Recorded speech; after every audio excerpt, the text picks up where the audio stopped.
BJP সরকার যেভাবে তানাশাই করছে, আজকে সারা ভারতবর্ষ জুড়ে দাঙ্গা বাঁধিয়ে বেড়াচ্ছে, ধর্মের নামে দাঙ্গা বাঁধিয়ে বেড়াচ্ছে এবং সেই পরিপ্রেক্ষিতে যখন সংসদে আমাদের বিরোধী জোট যারা দাবি তুলেছে এবং সেই সংবিধানকে রক্ষা করার কথা যখন বলা হচ্ছিল, সেই সময় অমিত শাহ বলল যে আমাদের বি.আর. আম্বেদকর আমাদের সংবিধান রচিতা, তার অপমানজনক কথা আজকের আমাদের স্বরাষ্ট্রমন্ত্রী অমিত শাহ এবং মোদীর নেতৃত্বে করা হলো।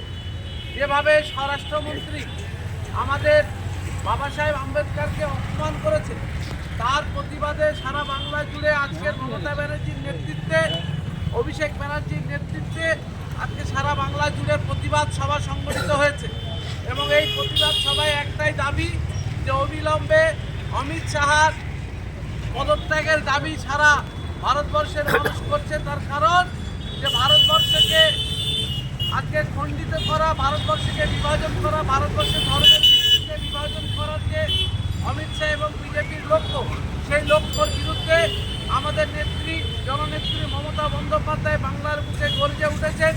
সেই পরিপ্রেক্ষিতে 140 নম্বর ওয়ার্ডে আমরা এই ব্লকে একটা প্রতিবাদ মিছিল বার করেছি এবং এই প্রতিবাদ মিছিল সামিল হয়ে সাধারণ মানুষের কাছে আমরা প্রতিবাদের যে ভাষা, আজকের সংবিধানকে রক্ষা করতে গিয়ে সমস্ত মানুষ এক হয়ে আজকে দাবি জানাচ্ছে যে যিনি বি.আর. আম্বেদকর, যিনি সংবিধানকে আজকে তার পূর্ণ রূপ দিয়েছে, সেই সংবিধানের রচিতাকে, সেই